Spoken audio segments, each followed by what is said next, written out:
If you walk into most any gym and peek at their membership records, you'll find a telling pattern. Nearly 15% of all memberships start in January. By the time June rolls around, a staggering 80% of these aspiring gym rats will have hung up their towels. 80%! Why didn't their resolutions stick?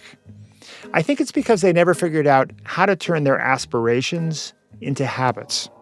Friends, I refuse to let that happen to you, which is why today we're resharing one of my all-time favorite interviews, a conversation I had with James Clear about his book, Atomic Habits. He serves up easy, proven strategies that you can use to build good habits and break bad ones. Easy because they start with small, incremental steps. That's what makes them atomic. A quick fact check before we dive in. When I spoke to James at the end of 2023, his book had sold 15 million copies. So that's the number I cited at the beginning of the episode. Today, however, it's over 20 million. I cannot express how astonishing that is. The Old Man and the Sea hasn't sold that many copies. Though I can't say I'm completely surprised because of the countless books I've read over the years, Atomic Habits is among the 2 or maybe 3 most useful, most concretely actionable. I've applied James's techniques to my life over the last year. I think about his advice almost every week, and the results have been measurable, significant, cumulatively, as advertised, life-changing. Hopefully this conversation will have the same effect on you.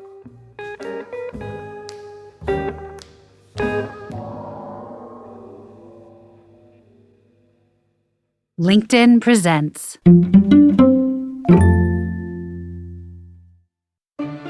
I'm Rufus Griscom, and this is Next Big Idea Classics.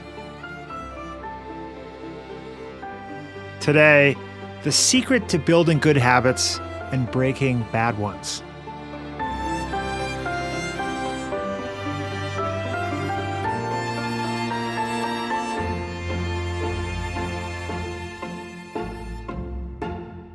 It's a new year, folks, and this year, we're going to try something a little different on the show. As you know, typically our guests are authors of new books. But lately we've been thinking, why limit ourselves? Why not look to the past? Why not give ourselves permission to sit down with the authors of the biggest books of the last few decades? So we're launching a new series, which will be available right here in the Next Big Idea feed, that we're calling Next Big Idea Classics. Here's the plan. Every few weeks, we're going to have on the show the author of a classic book, one that changed the conversation when it first came out and has since stood the test of time. We're going to ask these authors, why this book? Something happened here. You touched on something profoundly true or profoundly useful, something that changed lives or changed the way we see ourselves. Why did it have such an impact? And crucially, is it still relevant? Today, we're kicking off this new series with what may be the best-selling nonfiction book of the last decade. A book that was Amazon's top seller last year, despite being 5 years old. A book that has sold over 15 million copies. That's one every 11 seconds. The book is Atomic Habits, written by a guy named James Clear. And it's a book that, embarrassingly, I only just got around to reading. But let me tell you, folks, it's a good thing that I did. Because I am, as alert listeners of the show know, a fixer-upper. I have what HR departments tend to call growth opportunities. Maybe you do too. Why are habits of such universal interest? Here's a guess: because habits work. As I like to say to my kids, habits are for lazy people, and you are lazy. I am too. We all are. We like to think of life as a contest of will. Men and women clenching their faces into fists as they do the impossible. It makes for great cinema. But in fact, we all have limited willpower. It's the small acts, good habits, compounded over time, that produce most of the things we really care about, whether it's writing beautiful novels, getting into shape, building caring relationships, or setting the world record with a hula hoop. We know this. We know we should put our running shoes out the night before, delete the TikTok app. We should be expressing gratitude for indoor plumbing in the morning while we're brushing our teeth. And yet, we still struggle. It's the building of the habit that's the problem. Once it's in place, it's just an algorithm, a seamless workflow. It just happens. So why did this book, Atomic Habits, among the hundreds of books on habits available, blow up? That was my first question for James, and his response surprised me. I'll let James answer the question, but here's a sneak peek. James showed that forming good habits didn't have to hurt. It turns out that if you make small incremental changes, easy changes, the right way, you can produce dramatic results. Every action you take, James Clear tells us, is a vote for the person you wish to become. Let me say that one more time. Every action you take is a vote for the person you wish to become. I just love that. Let's see if this small action, listening to my conversation with James Clear, can trigger a series of other actions, both for me and for you.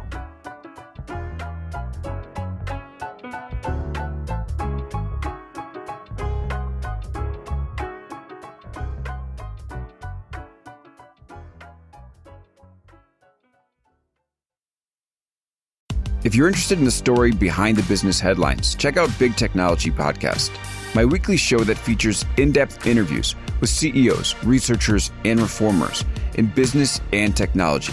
Hi, I'm Alex Kantrowitz. I'm a longtime journalist, CNBC contributor, and the host of the show. I empty my Rolodex every Wednesday to bring you awesome episodes, so go check out Big Technology Podcast. It's available on all podcast apps. Would love to have you as a listener. Struggling to keep up with customers? With Agentforce and Salesforce Data Cloud, deploy AI agents that know your customers and act on their own. That's because Data Cloud brings all your data to Agentforce, no matter where it lives. Get started at salesforce.com/data.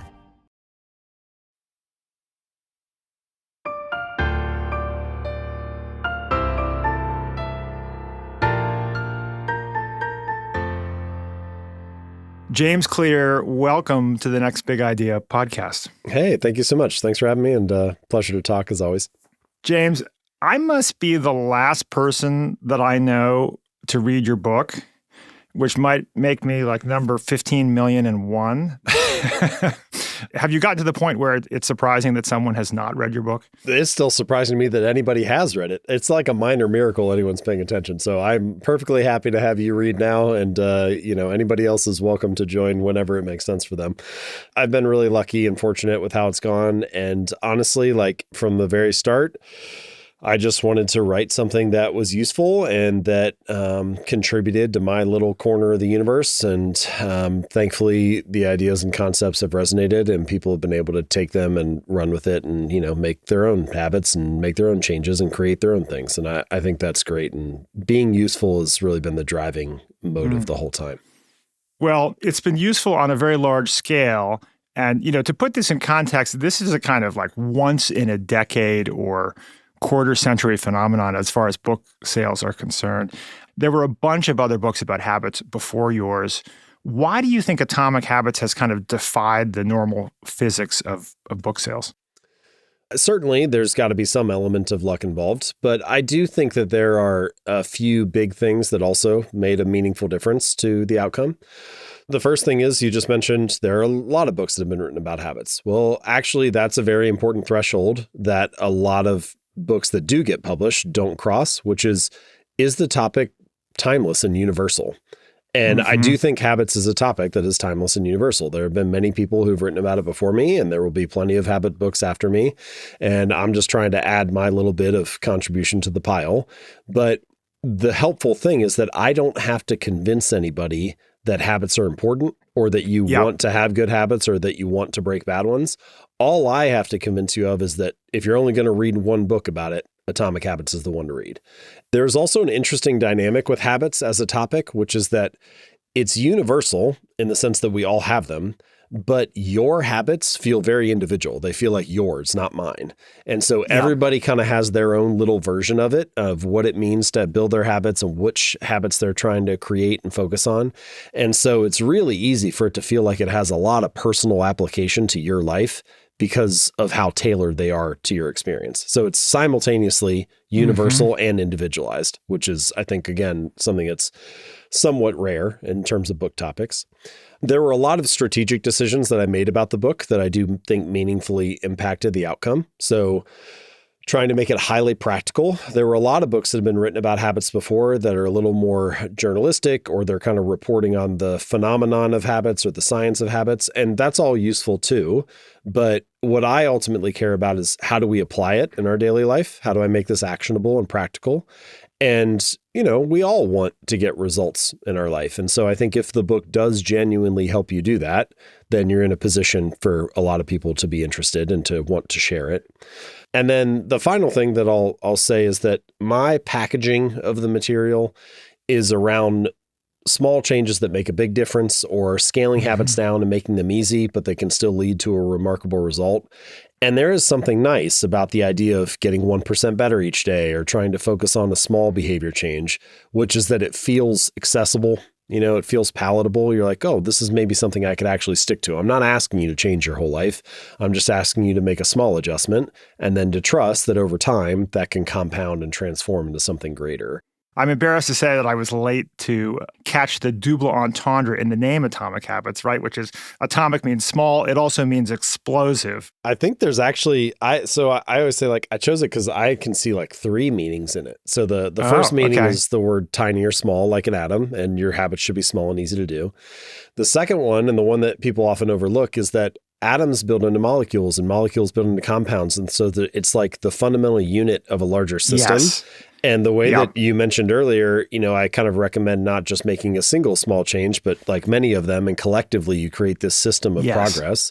And then the final meaning is what you just mentioned, which is the source of immense energy or power. And I think if you understand those 3 meanings, you can kind of see the arc of the book, which is, you start with changes that are small and easy to do, and you layer them together like atoms in a molecule or units in a larger system. And if you do that well, then you can get this really powerful, remarkable result in the long run. Yeah, and in that second meaning, there's also sort of the implication that everything we do is made up of habits, really. I mean, even the way we interact with other people in our lives, a lot of things that we think of as outside the realm of habits. I mean, I think I had previously thought of habits as more about health and fitness and work productivity, but sure, but there's this argument in that second meaning of atomic that everything's built out of these behaviors, really. Well, certainly not everything in life is a habit, but everything in life is touched by your habits or is influenced by them. And they have a very dramatic effect on the lifestyle that you end up living. Now, the suggestion that it's atomic bomb of potential impact is a big one, of course. And this is based upon this notion that, as you say, habits are the compound interest of self-improvement. Now, compound interest, as we know, is subtle at first, but delivers exponential returns over time. Do you think it's overstating it to say that the returns on habit modification are exponential, or you think that's a fair statement? Well, in a mathematical sense, your habits are not like a formula. It's not like you can just plug your life into an equation and, spit out a result. But conceptually, or, in some kind of broader philosophical sense, certainly what you just described, compound interest starts out small and then compounds into something much more meaningful over time.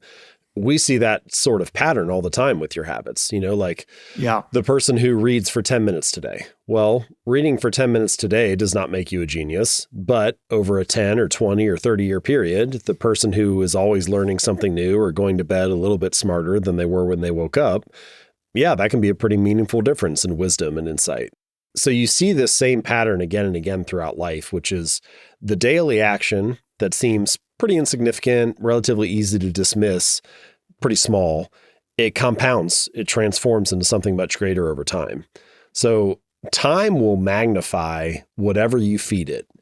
If you have good habits, then time becomes your ally. And every day that goes by, you kind of put yourself in a stronger position. And if you have bad habits, time becomes your enemy. And every day that goes by, you dig the hole a little bit deeper. And so what I'm really trying to get across when I talk about habits being the compound interest of self-improvement is an emphasis on trajectory rather than position. There's a lot of discussion about position in life. What's the number on the scale? How much money's in the bank account? What's the current stock price? What are the quarterly earnings? We have all these ways of measuring our current position. And then if we aren't where we wanted to be, or we haven't achieved what we set out to achieve, we feel guilty or start to judge ourselves, or we feel bad because we haven't achieved what we set out to achieve yet. And what I'm encouraging is to say, listen, measurement can be useful, but just for a minute, can we stop worrying so much about our current position and instead focus a little bit more on our current trajectory? Are we getting 1% better or 1% worse? Are your habits leading you on an upward path, or are you flatlining? And if you're on a good trajectory, then all you need is time. So this idea of small habits adding up and compounding into something more is not necessarily like a mathematical argument, but I do think that it is a philosophy or an approach that resonates with real life experience and what we all have seen in how our daily actions add up into something much greater over time. Well, let's get into the mechanics of how we can improve our habits. And James, I'm happy to offer myself as a guinea pig. Okay. And one habit I want to adopt is journaling every morning. And this is something I have literally been trying to do for like 20 years, right? I get into these modes of like, I'm like, oh yeah. I mean, and every time I do it, I take 20, 30 minutes to journal in the morning and I'm like, this is fantastic. I should do this every day. And I've had periods of doing it for like, little spurts of enthusiasm 2 or 3 times a week for a couple months. And then it sort of fades away. So how do I make this a daily habit? Okay, so let me lay out the framework and then we can talk about some practical considerations. So, in Atomic Habits, I talk about there's basically 4 ways that you can, or 4 things you can do if you want to help shape a habit. And I call them the 4 laws of behavior change. Now, you don't need all 4 of these things to happen at the same time, but the more of them that you have working for you, the better positioned you are to follow through on a good habit. So, from a quick overview, the first law is to make it obvious. So you want the cues of your habits to be obvious, available, visible, easy to see. The second law is to make it attractive. So the more attractive or appealing, the more engaging or fun a habit is, the more likely you are to feel compelled to do it. The third law is to make it easy. So the easier, more convenient, frictionless, simple a habit is, the more likely it is to be performed. And then the fourth and final law is to make it satisfying. The more satisfying or enjoyable a habit is, the more that you have some kind of like positive emotional experience with it, the more likely you are to return to it in the future. So make it obvious, make it attractive, make it easy, make it satisfying. So if you're sitting there, if you're listening to this and you're thinking, I have a habit that I keep procrastinating on, like I just wish I could get started on it. Or maybe kind of similar to what you just said, Rufus, I do this every now and then, or I've done it in fits and starts, but I've never kind of been consistent with it. You can just go through those 4 laws and ask yourself, how can I make the behavior more obvious? How can I make it more attractive? How can I make it easier? How can I make it more satisfying?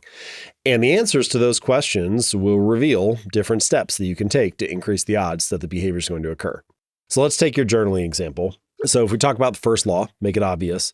This can mean a couple different things, but it's about structuring your physical environment to make it obvious when and where the behavior is going to occur. So you could start by buying a journal and then choosing a spot where that's going to occur. So is there a seat at the table or a chair in the corner of the room where you're going to sit and that's going to become the journaling chair? And the more clearly that space is defined, the more obvious it is, the more that this is the one thing that happens here and I don't do anything else there, the more likely it is that you start to tie that behavior to that space. And there have been a couple research studies that have shown that it's easier to build a new habit if it's the only thing that's happening in that space, because you're not like competing with all of the other things that happen. For example, let's say that your couch at 8 p.m. is where you normally watch Netflix. And if you say, well, after dinner now, I'm going to sit down, I'm going to try to journal on the couch. Without even really thinking about it, you're kind of subconsciously pulled to grabbing the remote and turning on the TV because that's what usually happens there. Whereas even if you're in the same room, but you set a separate, space for it, a chair in the corner or something, you don't usually sit there to watch TV. And so it can be a little more clean that you sit down and this is where you do the journaling. So that's the first law, make it obvious. Yeah. Second law, make it attractive. I think the key question to ask yourself here, and whether it's journaling or any other habit that we're talking about, is what would this look like if it was fun? What would it look like if this was enjoyable to me? The most common New Year's resolution is do something like exercise or go to the gym. And I kind of feel like a lot of people go to the gym in January because they think they should go to the gym or that society wants them to go to the gym or something. But we could come up with a very long list of what it means to live an active lifestyle. You know, rock climb, do yoga, kayak, whatever. And you should come up with that list and then pick the version of an exercise habit that feels most fun to you, that feels most attractive to you. So in the case of journaling, I can very easily see how someone could get in the mindset of, well, for it to matter, for this to count, I need to write a full page every day or something like that. But let's come up with something fun. Maybe the fun version is that you journal one sentence each day. And that's easy and accessible, and you can do it even if you forgot about it all day and you're getting ready to climb in bed at the end of the night. Maybe it's small enough that it sounds kind of like a game, or that it sounds fun to you. Or maybe the fun version is that you don't just journal off the cuff or, whatever you're thinking at the time.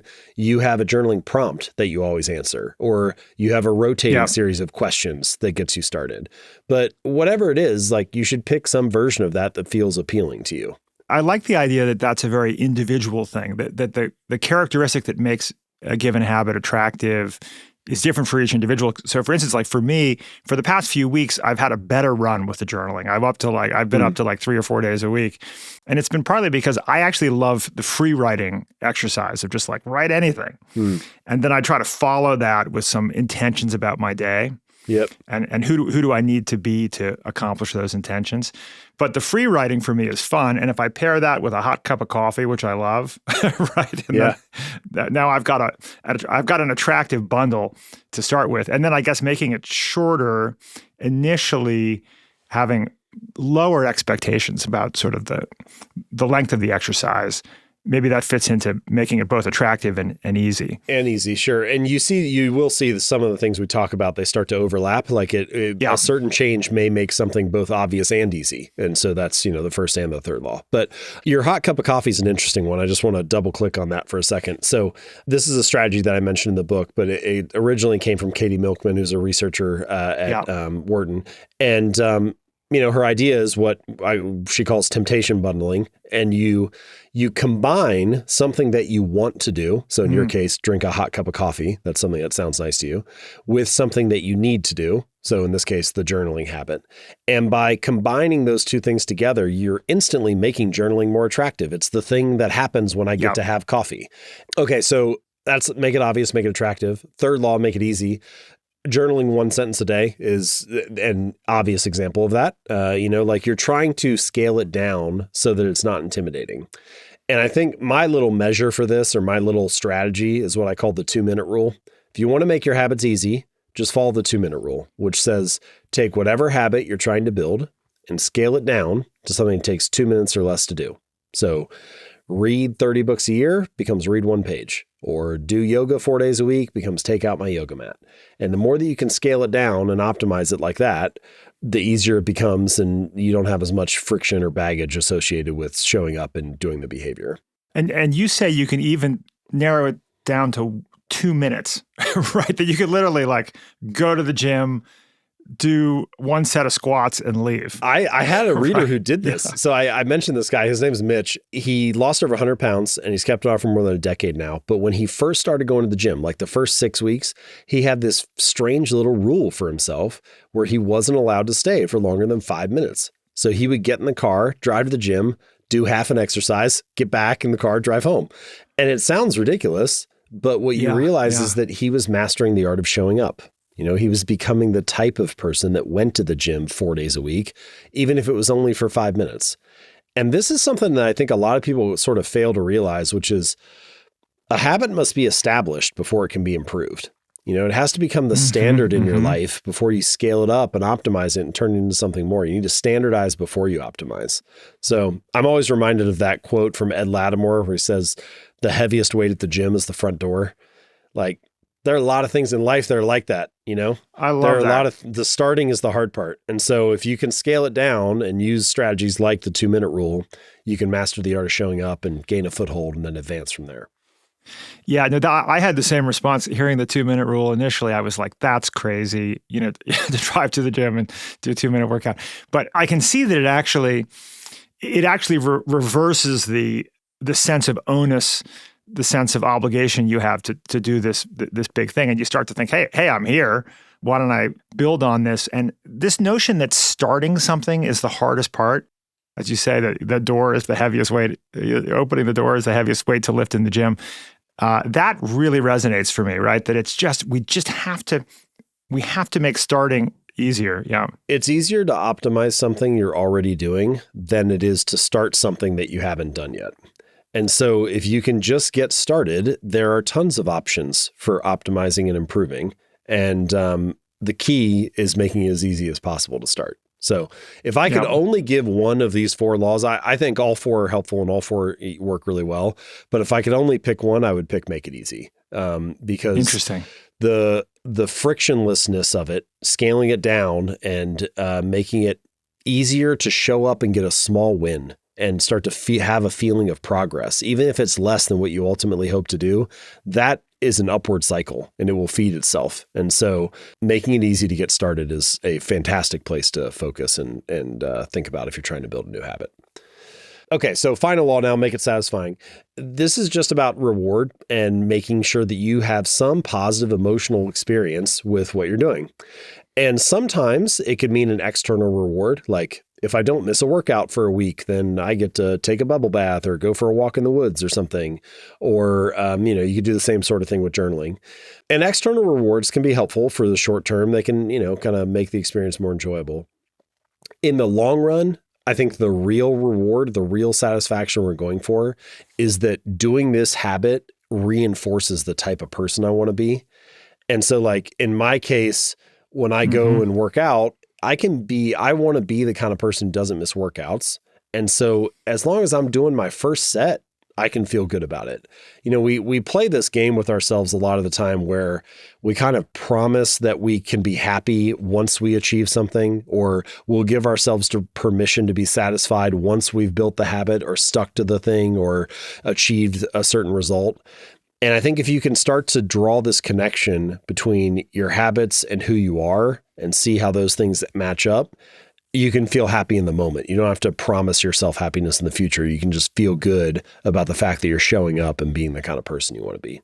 Interesting. Yeah. So the identity is part of the reward. One habit that I have successfully developed in the last 20 years, kind of accidentally, is running. So I didn't used to like to run. I'd force myself to do it a couple days a week. I now run 7 days a week. Right.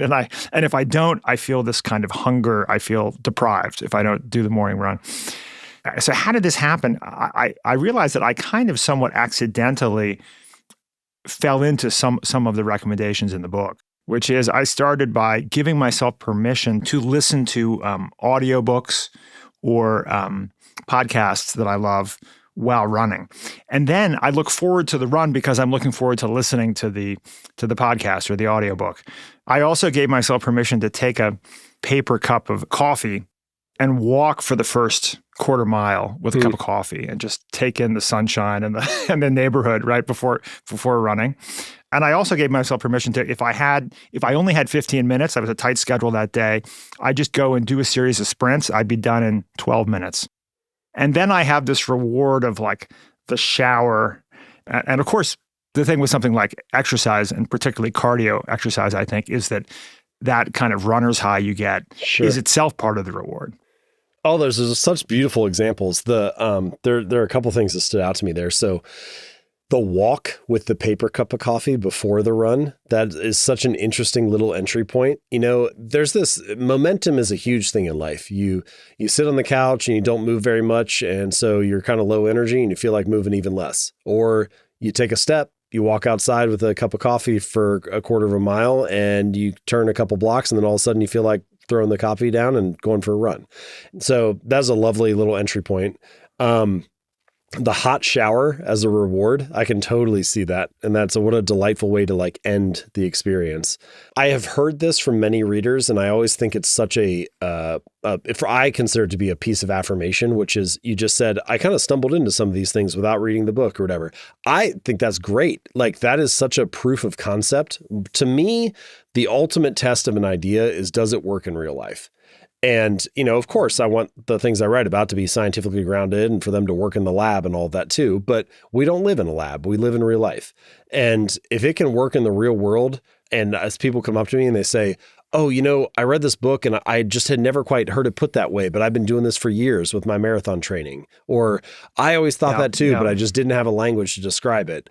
That, to me, those are some of the best pieces of feedback, because I'm like, oh, good. People who are out there like doing it, this is how they do it too. Anyway, thanks for sharing those examples.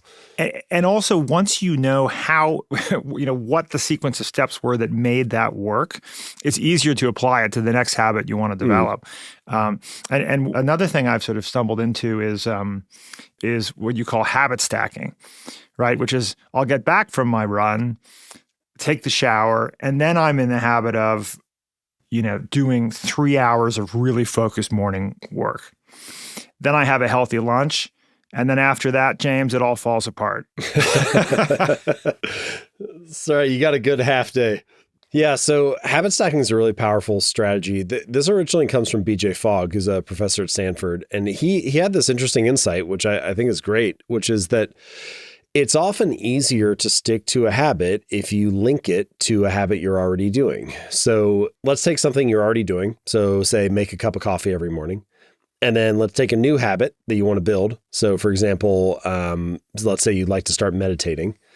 Your habit stack could be, after I make my morning cup of coffee, I will meditate for 60 seconds. And it's a very clear space to insert the new behavior into your life. One of the things that's a challenge for a lot of people is they kind of wake up and they sort of have a vague notion of, I hope I feel motivated to work out today, or I hope I feel motivated to write today. And there's no clear and obvious place where the habit's going to live. And so by stacking your behaviors on top of each other, you make it very explicit when you're going to do this. And then once you get good at it, you can start to chain them together. So you can say, after I make my morning cup of coffee, I will meditate for 60 seconds. After I meditate for 60 seconds, I will write my to-do list for the day. After I write my to-do list for the day, I'll prioritize them. And then after I prioritize them, I'll start working on the first one. And so, you're like 6 minutes into your day and you've already knocked 4 or 5 things off your list, and it feels like you're moving forward. You have some momentum carrying you into the next thing. And you can utilize little stacks like that, at the beginning of the day. You could do, a lot of people have one start the day. Maybe when they get to the office, there's kind of like a series of things that they do to kick the workday off.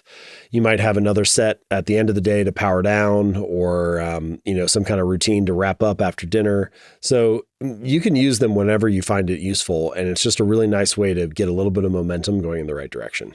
I love this this phrase, temptation bundling, that you mentioned earlier. I was going to give you credit for it, but you gave the credit to Katie Milkman, because who doesn't want to bundle temptations? I mean, one temptation is great. Multiple temptations is even better. And I have one example of this in my own life, which is I normally just run like 1.5 miles to 2 miles in the morning. I get a few sprints in there because it's just really time efficient. But on Saturdays and sometimes Sundays, I'll run 3 or 4 miles. And I have a treat, which is when possible, I have a buddy who lives in the West Village, and I run up to his apartment and we have tea, and then I run back. And so it's twice as long as my normal run, but I'm bundling the temptation of listening to a podcast or book that I love, visiting a good friend and having tea. And it just, I really look forward to those Saturday mornings. What a cool habit. What a great way to spend a morning. I mean, just such a better use of time than what a lot of people, myself included, are often doing on a morning. You get exercise in, you get outside, you get to listen to a book that you like, you get social connection and hang out with a friend that you love, and then you get to come back and do it again and finish with a hot shower like that. I don't know. That just sounds like one of the most ideal ways to start a day. Let's review. There are 4 things you need to do if you want to build a new habit. Number 1, make it obvious. If you want to get into shape, don't stash your running shoes in the back of your closet. Put them where you can see them. Let them remind you of the new habit you're trying to form. Number 2, make it attractive. Another way to think about this is to ask yourself, what's the fun way to do this? Sticking with the running example, maybe instead of going to the gym and pounding out mindless miles on the treadmill, you jog to your favorite coffee shop and reward yourself with an oat milk latte. That's making it attractive. Number 3, make it easy. This one's easy. Don't try too much too soon. If you're getting back into running, you don't need to run a marathon on day one. You're better off following the 2-minute rule. How do you scale this new habit down to something that only takes 2 minutes? Finally, number 4, make it satisfying. Give yourself rewards. Did you go for a short run every day this week? Good for you. Treat yourself to a bubble bath. Obvious, easy, attractive, and satisfying. Tick these boxes and you'll be on your way to forming a habit that sticks. But what if instead of forming a good new habit, you want to break a bad old one? James has the answer when we come back.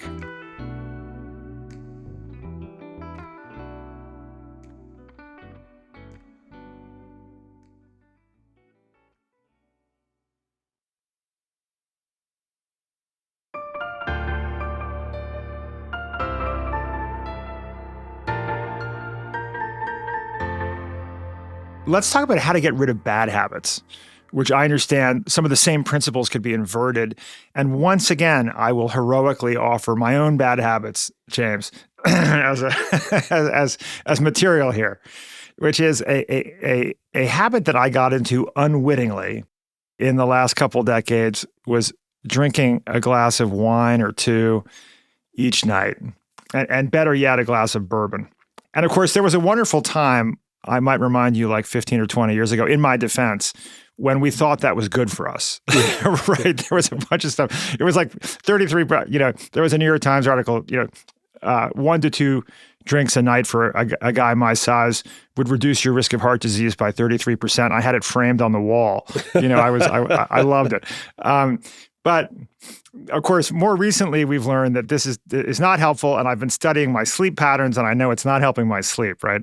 So how can I reduce my drinking habit? Okay, so we talked about building a good habit, make it obvious, attractive, easy, satisfying. If you want to break a bad habit, then you just invert those 4. So make it invisible, unattractive, difficult, and unsatisfying. Now, again, there are many ways to do each of these things. So let's say in the case of drinking less wine, make it invisible could be as drastic as keeping it out of the house and not buying it. So that obviously is less likely to see it. But you also that seems could really rash. That seems right. like an extreme measure, James. Yeah. But you also could just position it in a way that you're less likely to see it. Right now you might have the wine bottles out on the counter or in some kind of display or stand, and you could tuck them away in a cabinet or put them in the pantry or something. It's somewhere that's more hidden. Yeah. And you would think that might not matter that much, but let me give you 2 personal examples for me. So the first one's drinking related. I've noticed if I buy a 6-pack of beer and I put it in the front of the fridge, like in the door or something where I can see it as soon as I open it up, I'll grab one and drink it with dinner just because it's there. But if I tuck it like on the lowest shelf, put it like all the way in the back, and then I kind of got to bend down to see it, sometimes I will forget that I bought it. It'll be there for 2, 3, 4 weeks. I won't even remember that it's in there. And so often what you find is just a little bit of friction, making it a little bit invisible is enough to curtail the habit. A similar one that I think we all can resonate at some level with. So let's take our smartphones. Mm-hmm. If I have my phone next to me, I'm like everybody else. I'll check it every 3 minutes just because it's there. But if I have a home office, so I have this little rule for myself where I can't do it every day, but I probably do it 7 out of 10 days or something. I leave my phone in another room until lunch. And I have a home office, so it's only 30 seconds away. Like if I wanted to go get it, I could just walk down the stairs and grab it. But I never go get it. And I always think like, isn't that interesting? On the one hand, I wanted it so bad that I would check it every 3 minutes when it was next to me. Yeah. But on the other hand, I never wanted it badly enough that I would work 30 seconds to go get it. And you find that a lot of habits are like that. If you just introduce a little bit of distance, you make them a little bit invisible, they often reduce themselves. It's a little bit of an approach of parenting ourselves. Yeah, right. For sure. Like we do these things to restrict screen time and to help our children develop healthy habits. And maybe we need to treat ourselves as children to some degree because Definitely. we are. I mean, I think one of the challenges, especially with phones, is that they are both useful and unuseful. It is the blending of they're so powerful and helpful. That's why we all want them, and they make us productive and help us connect with our loved ones. And, it's awesome to be able to do a lot of the things that you can do with it. But It also is very unhelpful. And I think we all have this sense that maybe we use it more than we would like to, even though we benefit from it in other ways. And so I'm trying to find ways to parent myself so that I can use the features that I love and that bring a lot of value to me and I feel good about in the long run, and maybe ignore some of the ones where I feel like, man, I've probably gave up an hour today just doing a bunch of stuff that I didn't even really need to do. So parenting yourself is kind of an interesting skill that we all need to develop now. Yeah, so we can invert these 4 laws for the purpose of getting rid of bad habits. I mean, making bourbon unsatisfying is a tall order in my opinion. Sure. But what I've done is I've said, okay, during the week, I'm not allowed, I can't drink bourbon at all. I can only have a little bit of wine, which I don't like as much as the bourbon. So that helps. And then I started to move the wine several days a week to chamomile tea. Which I probably don't like quite as much as the wine. Well, so this is a good thing too, which is there are 3 ways that you can break a habit. So you could eliminate it. So you just cut it out cold turkey, be like, I'm never going to drink wine again. You could reduce it. So that's kind of what I mentioned with like leaving the phone in another room until lunch or putting the beer on the bottom shelf of the fridge. I'm fine with still drinking a beer or checking my phone, but I just don't want to do it as much. And then the third thing you can do is you can substitute. So you can replace it. And replacing the wine with chamomile tea is a good example of that.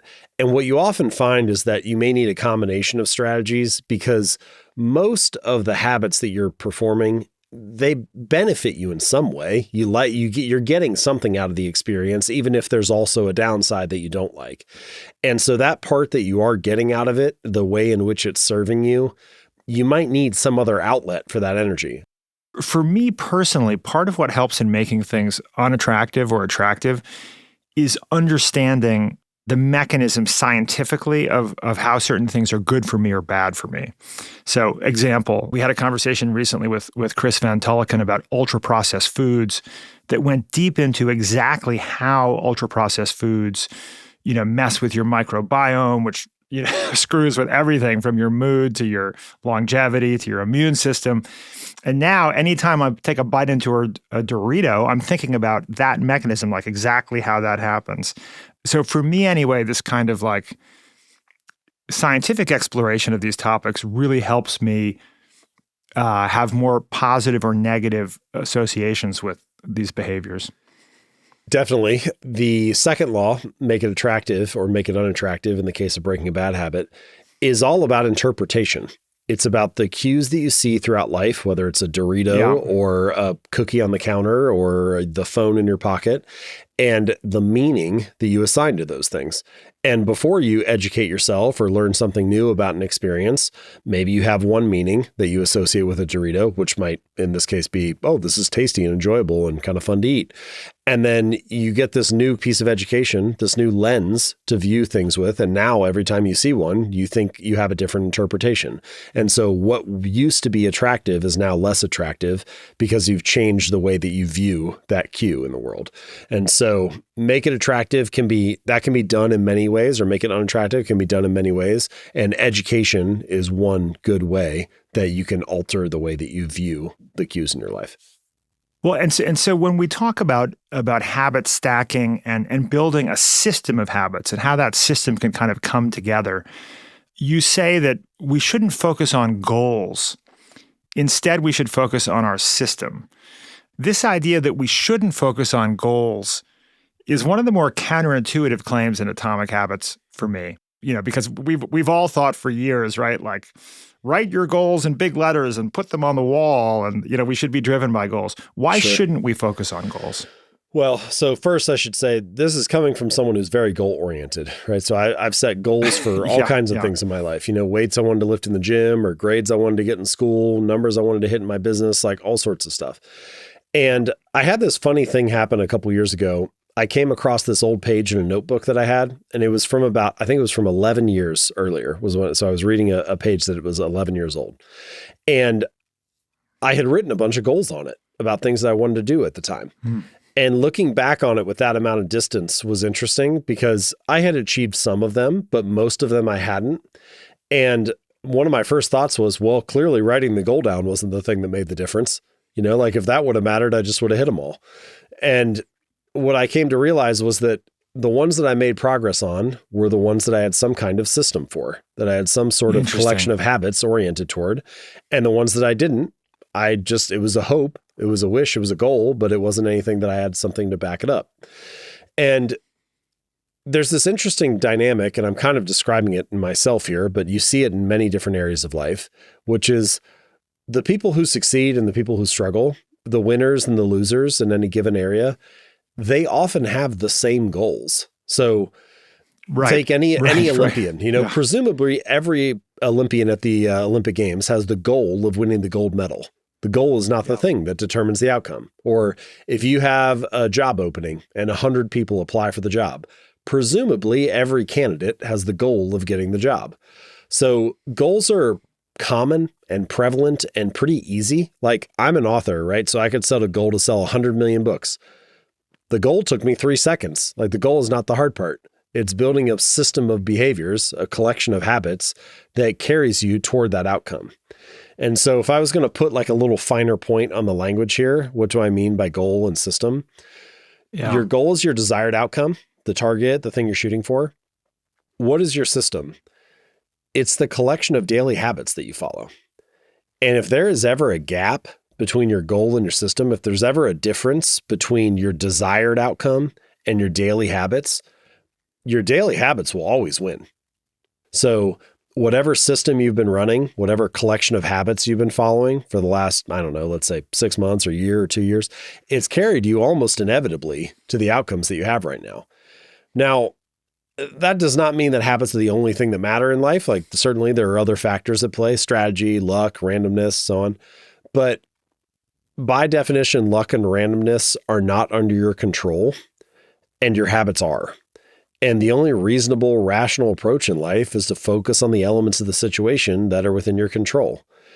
And I think we all have seen this to varying degrees, but a lot of the time, your results in life are a lagging measure of your habits.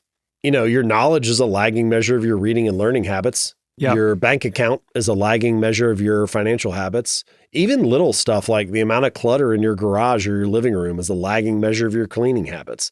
And we also badly want better results in life. We also badly want better outcomes. But the somewhat ironic thing is that the outcomes are not actually the thing that needs to change. It's like fix the inputs and the outputs will fix themselves. Design better habits, build a better system, and you'll be carried naturally to a different destination.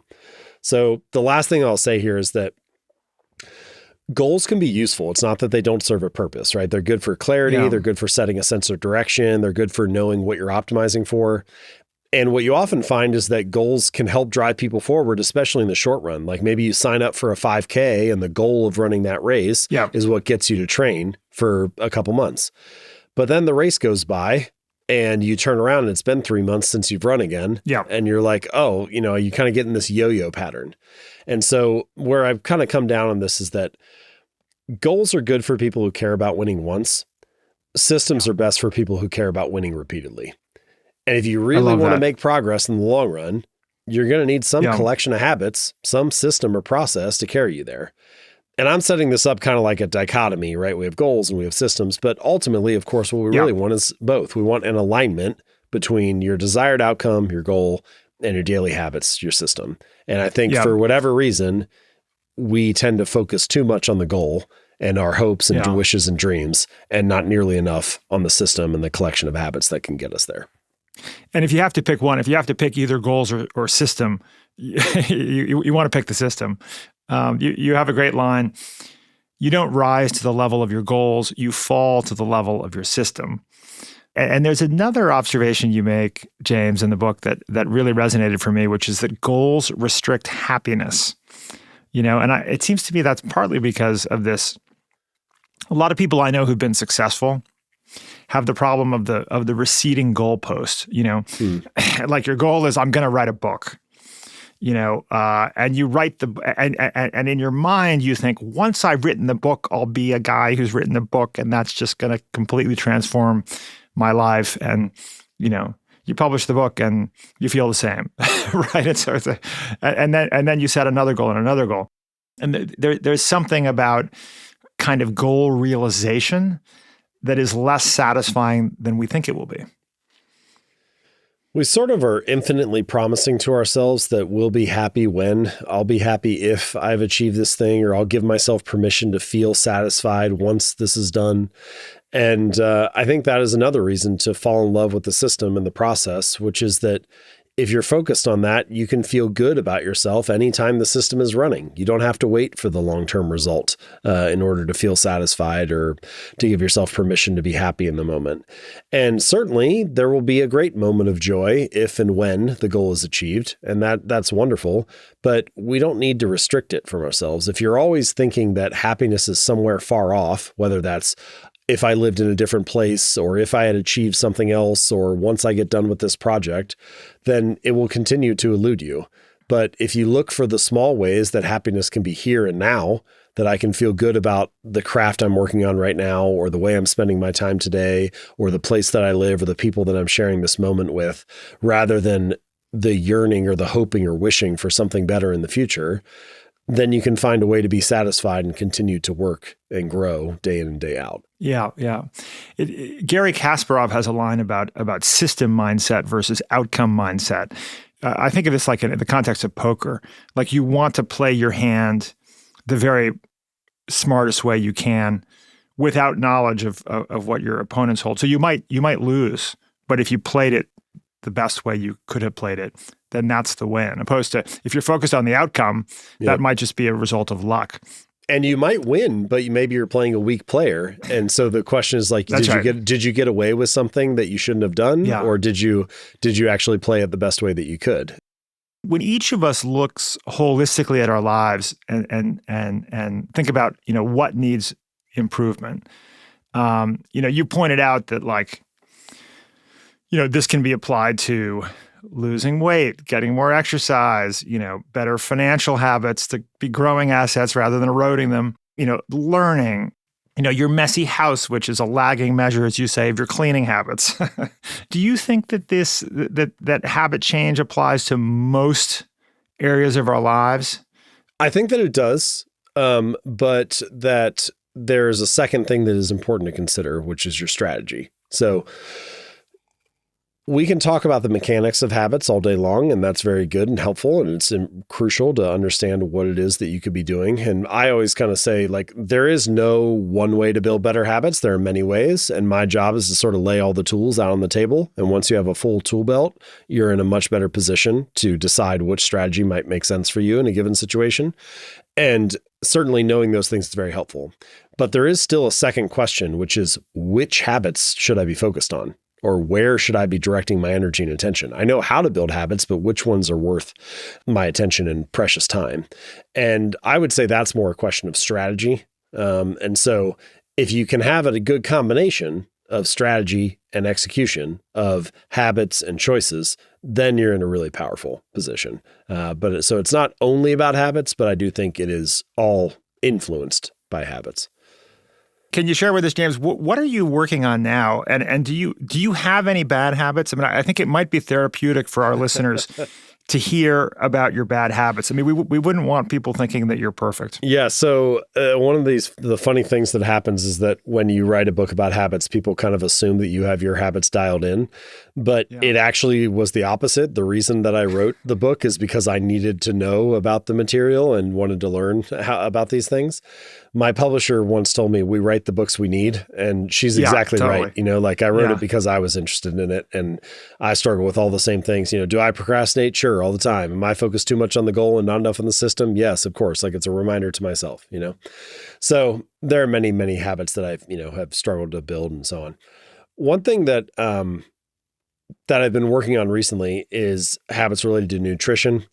And I'll just offer a short little story here to illustrate something I think is important. So I tried a bunch of different things. I tried different types of eating. I tried getting some meals delivered or pre-made for me. I worked this one service that would freeze a bunch of meals, and then I would just warm those up. And I was thinking, no, maybe I'll be able to stick to a better calorie requirement because of that. I downloaded MyFitnessPal and used that. I didn't even use it for a full day. I used it for one meal. And I was like, man, this is a pain in the ass. There's no way I'm going to do this all the time. So I tried a bunch of strategies, and eventually, about 3 years later, what ended up working was I hired a coach. He sends me one email a week, and I use a spreadsheet to track what I'm eating. And once I had loaded like my 20 or 25 most common meals into the sheet, it became very easy to track. I could just copy and paste whenever I was doing it. And that probably covered like 80% of the things that I was eating. And so for whatever reason, that combination of things worked for me. And the reason I share this story is because whenever you are building habits, there needs to be some willingness to self-experiment, to try things. As I mentioned, there is no one way to do this. There are many tools in the tool belt, and it may take you a little while to figure out what strategy to use. It's not like I didn't know what to do, right? I wrote a book about habits. I knew how it was supposed to work, but I still needed 3 years or so to figure out a version that worked for me. And so if you try something and it doesn't work out, a lot of people unfortunately jump straight to this place of negative self-talk where they're like, oh, see, I knew I wasn't going to be able to stick with this. I always fail at that, or I knew this wasn't going to work out. My encouragement would be to tell yourself, that's not what this has to mean. Okay. We don't have to turn it in or blow it up into something much greater. It doesn't need to be an assignment of your self-worth. It doesn't need to be some bigger problem. It doesn't need to be an indication that you'll always fail with habits. It can just be a strategy that you tried that for whatever reason didn't happen to work right now. And we can move on to something else to try and see if that serves us. There's that age-old advice of try again. I actually think we should adjust it a little bit to be try differently. But if you keep trying and you keep trying different lines of attack and different approaches, eventually you're probably going to stumble on one that works well for you. And so there has to be some persistence and willingness to evolve and self-experiment that is naturally mixed in with the practical nature of all these habit building strategies. You talked earlier about the power of habits and identity, which I think is so interesting. Maybe my favorite quote in the book is, "Every action you take is a vote for the type of person you wish to become." I actually shared that line with my kids. I think it's so great. And you say later the process of building habits is actually the process of becoming yourself. And so there's an interesting question here as to what extent we want to assume the identity of the person that we're attempting to become sooner, because it makes the habits easier to adopt. On the other hand, we need to often see evidence that we are the person, right, who's assumed these new habits in order to believe that it's true. So, which comes first? A change in your identity that makes habit change easier, or the habits change that then causes us to believe that we've changed our identity? Well, it's a two-way street. So behaviors can influence your beliefs. Your actions change what you think about yourself, but what you believe and the thoughts you carry around also shape the choices and actions that you take each day. So they definitely go both ways. The common advice that you hear is fake it till you make it, or some version of that. Right. And that's like, adopt this identity now, and then you'll be that kind of person in the future. And I don't necessarily have anything wrong with fake it till you make it. It's asking you to believe something positive about yourself, but it's asking you to believe something positive without having evidence for it. And we have a word for beliefs that don't have evidence. We call it delusion. Like your brain doesn't like this mismatch between what you say you are and what you're actually doing. And so my encouragement is to let the behavior lead the way, to start with one push-up or 1 minute of meditation or one sales call or one email or whatever it is, and to let that small action provide evidence, be proof that in the moment you were that kind of person.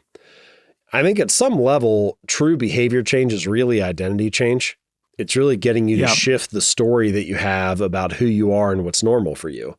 And what we're ultimately hoping to get to is the point where you take pride in that aspect of your identity. If you take pride in being a runner, then going out and going for a run is not as big of a deal as it is to somebody who's just getting started. It's kind of like, no, this is like part of who I am and what I normally do. That is not going to happen overnight. You can't just do it one time and then suddenly feel like, oh, this is, a big part of who I am. Yeah. But, you may not feel like you're a basketball player the first time that you go out and shoot free throws for 5 minutes. But if you go outside every day and shoot hoops for a little bit, at some point, maybe it's 6 months from now, a year from now, 2 years from now, there's some invisible threshold that you cross where you're like, well, I guess I kind of have to admit to myself that playing basketball is part of who I am. And Yes, so yes. in that sense, your identity is almost like a painting that's constantly being retouched. You're always sort of making edits to it with your choices each day and the habits that you perform. And if you really want to paint something beautiful over time, I think you need to continue these small habits and keep casting votes for your desired identity. Yeah. And eventually you'll turn around and feel really good about the person that you shaped yourself into. And that's probably a moment when your identity starts to shift and you start to say, I am a runner. This is part of who I am. That's probably a moment of real momentum building in the behaviors, right? It all gets easier. I think so. I think it's probably a true inflection point. And I think this is the real reason that habits matter, the deeper reason. You know, we often talk about habits as mattering because of the external results they'll get you. Hey, habits will help you make more money or get fit or reduce stress or be more productive. And look, that's true. Like habits can help you do all that stuff, and that's great. But I think the real reason that habits matter is that every action you take is a vote for the type of person you wish to become. They are the avenue through which you prove your identity to yourself. That, I think, is a much more meaningful thing in the long run. Yeah, yeah. It's funny, though. I mean, even though I've been running 6 or 7 days a week now for years, I still don't think of myself as a runner. Right. I don't really think about myself as an author, which is interesting. Right. I identify more as an entrepreneur and still do. I kind of have to admit that I'm an author because the book exists, but it is interesting how we can do that to ourselves in some ways. To recap, we've learned the 4 laws of behavior change. Make it obvious, attractive, easy, and satisfying. When you want to form a new habit, just tick those boxes. If you want to zap a bad habit, invert those rules. Make that bad habit invisible, unattractive, difficult, and unsatisfying. Simple as they sound, those are the Newtonian laws that govern the mechanics of habit formation. And it was James's ability to isolate them that turned Atomic Habits into one of the best-selling books of the decade. So you'd think he wouldn't have any regrets, because what's there to regret when you've sold 15 million copies? But you'd be wrong. There is something James wishes he could change about Atomic Habits. It's one topic that I wish I had emphasized even more in the book than I did. What is that one area, that one topic? The answer after the break. Struggling to meet the increasing demands of your customers? With Agentforce and Salesforce Data Cloud, you can deploy AI agents that free up your team's time to focus more on building customer relationships and less on repetitive, low-value tasks. That's because Data Cloud brings all your customer data to Agentforce, no matter where it lives, resulting in agents that deeply understand your customer and act without assistance. This is what AI was meant to be. Get started at salesforce.com/data.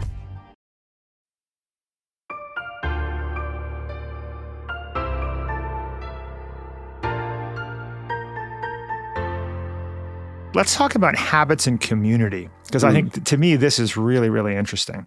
I mean, and it's another interesting two-way dynamic, as you were saying about identity. Like on the one hand, we have a tendency to behave like the people around us, right? So you say in the book, choosing what people you spend time with is a powerful part of making the behaviors you want to adopt attractive, right? On the other hand, we often need to demonstrate the right behaviors in order to be accepted into a community, right? And actually, now that I think about it, maybe these two dynamics are kind of one and the same. Like we change our behaviors around other people because we want to be accepted.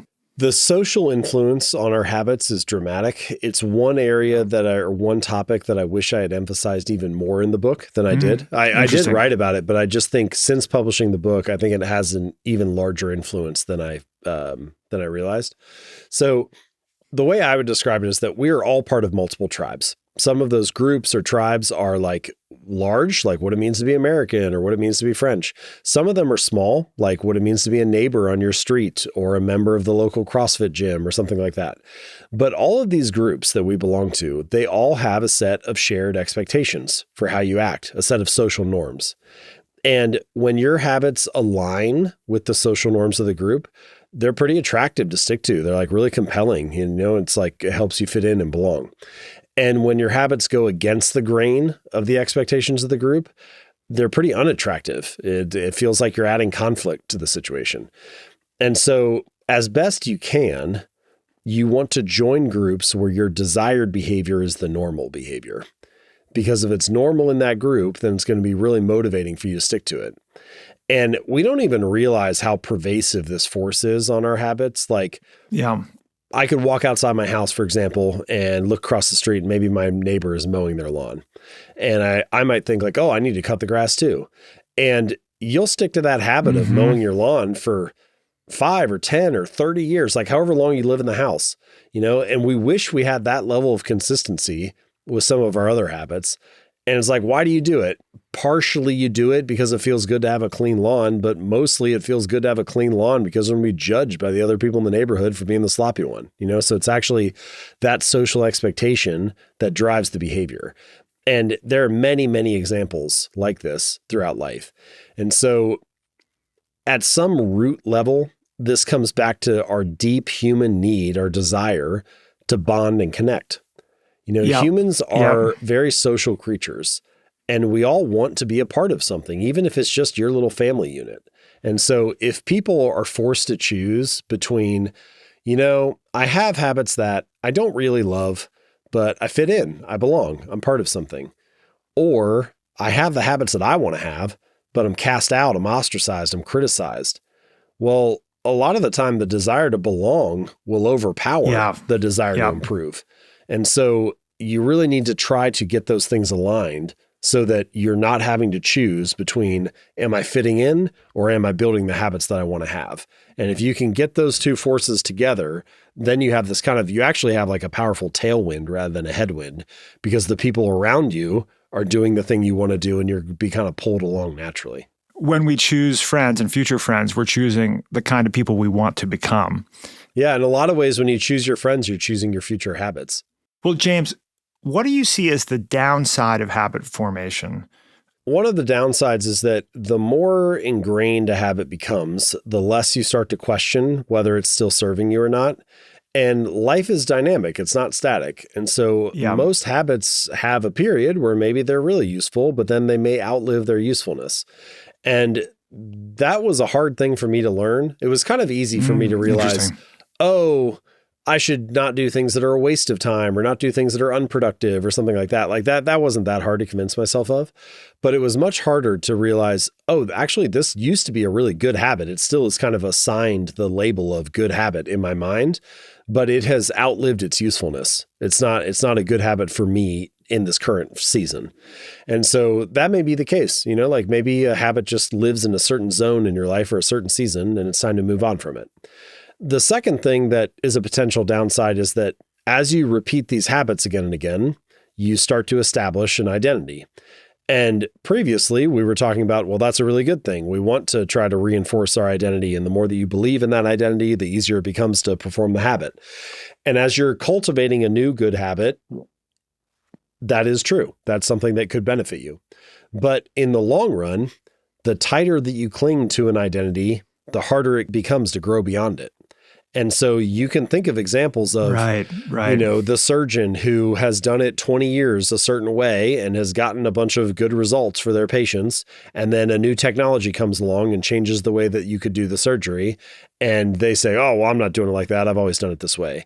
And then 5 years from now, they find themselves behind the curve and getting worse outcomes than their peers because the new technology has moved things forward. And so progress to a large degree requires unlearning.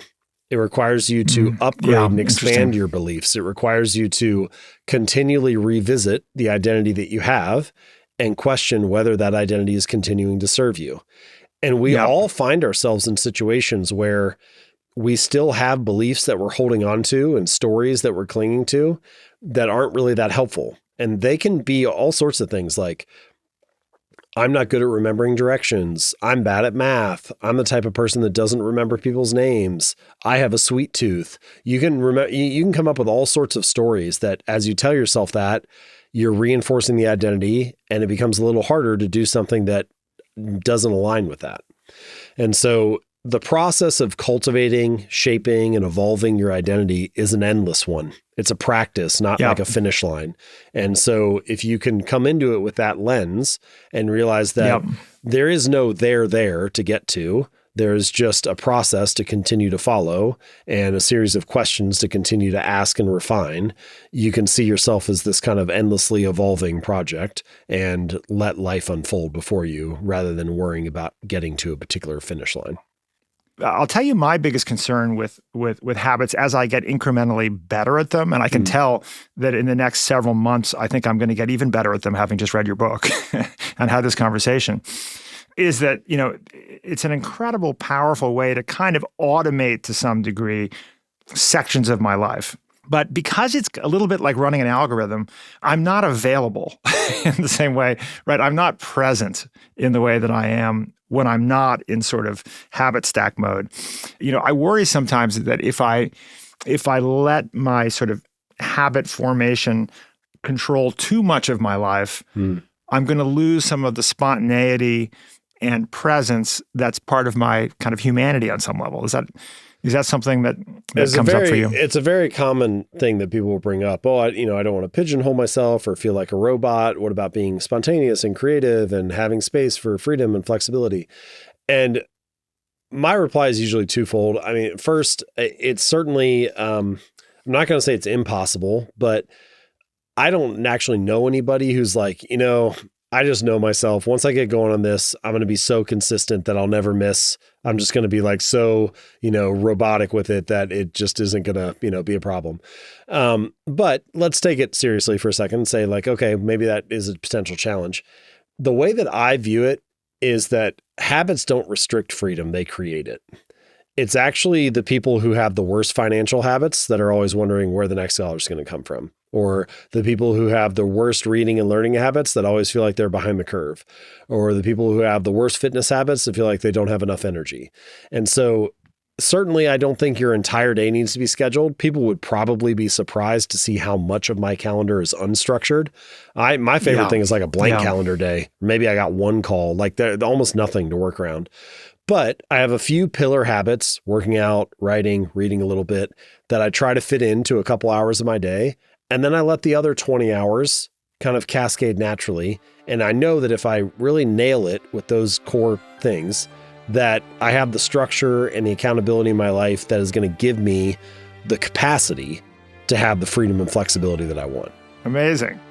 James Clear, thank you for your time today. Thank you for writing this book and doing all that you do. Such an interesting conversation. Great. Thanks, Rufus. Here's maybe the bigger reason why Atomic Habits has sold 15 million copies. It's an alternative framing for what ails us. A better framing. Maybe the problem is not that you and I are lazy, hopelessly disorganized, lacking in follow-through, not to fully discount this possibility. No, these are stories we tell ourselves. We are, in the end, not what we think, but what we do. Nothing more than the sum of our actions. And those can be changed with very small, easily executed incremental steps. It's just not that hard. That's the cool part. I have now gone 2 consecutive weeks with daily journaling, sometimes just a few lines, and occasionally I go a day or 2 without a glass of wine. Small incremental steps. I'll keep you posted. I'd love to hear about the habit changes that you aspire to and how it's going. Just look for me, Rufus Griscom, on LinkedIn. You'll see my post about this episode. Let's discuss in the comments below. And if you have ideas for future classic guests, we're all ears. Send us an email at podcast@nextbigideaclub.com. Today's episode was produced by Caleb Bissinger, sound designed by Mike Toda. Our theme music is by Costa Galanopoulos, and it was performed by Nathaniel Wolkstein. One of the best habits we've formed in the past few years is the good habit of working with the brilliant folks at the LinkedIn Podcast Network. We'll be back with a regular episode of The Next Big Idea next week, and we'll have another Classics episode in February featuring Kim Scott, author of Radical Candor. I hope you'll join us for both. I'm Rufus Griscom. More to come.